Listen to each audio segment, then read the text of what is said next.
is saying this means the idea of something being whole, sound, and having reached its intended purpose.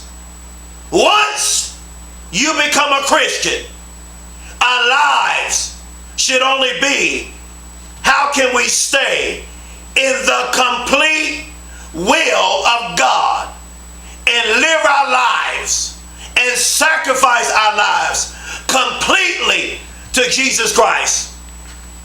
And what it boils down to, do you love Jesus enough to stop doing the things that you're still doing or that you used to do before you got saved?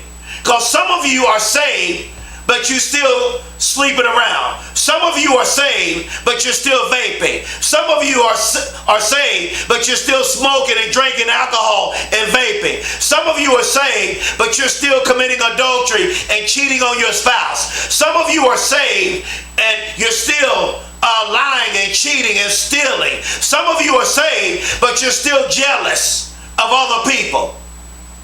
This text, as I close, this text is talking about spiritual maturity. And Paul is saying perfect describes true Christians who are not conforming to the world's ways, but are transformed and changed, watch this, by God's will, demonstrating spiritual growth and alignment with Jesus Christ.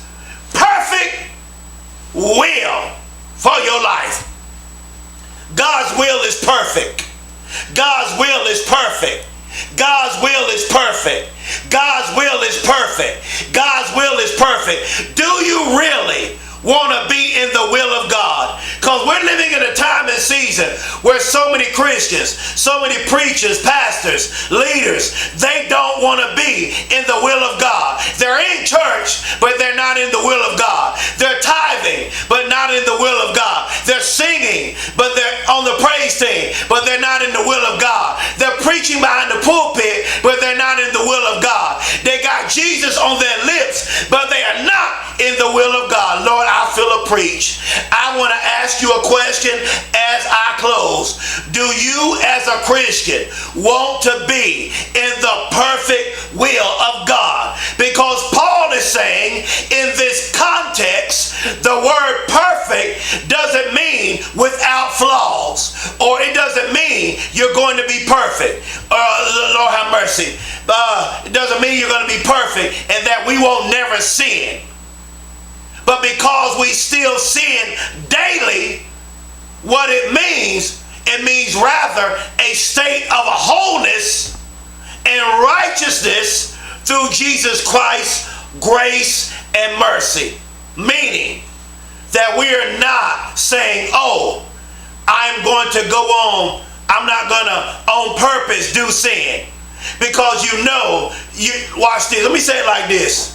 Meaning that we're not going to say, oh, I'm going to sin, I'm going to on purpose do this sin. Because if you will repent, that Jesus Christ will forgive you.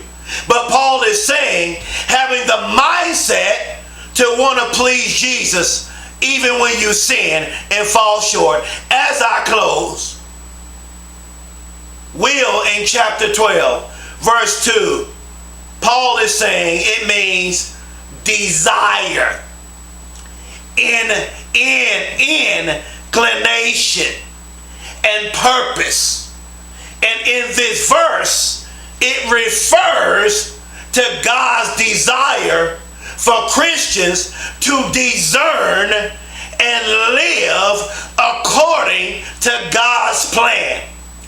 God's will is good, pleasing, and perfect. God's will is good and pleasing and perfect. God's will is good, pleasing, and perfect. God's will is good, pleasing, and perfect. God's will is good, pleasing, and perfect. God's will is good, pleasing, and perfect. I want to close as asking you this. Do you as a Christian want to be in the perfect will of God? Are you willing to let it all go to follow Jesus?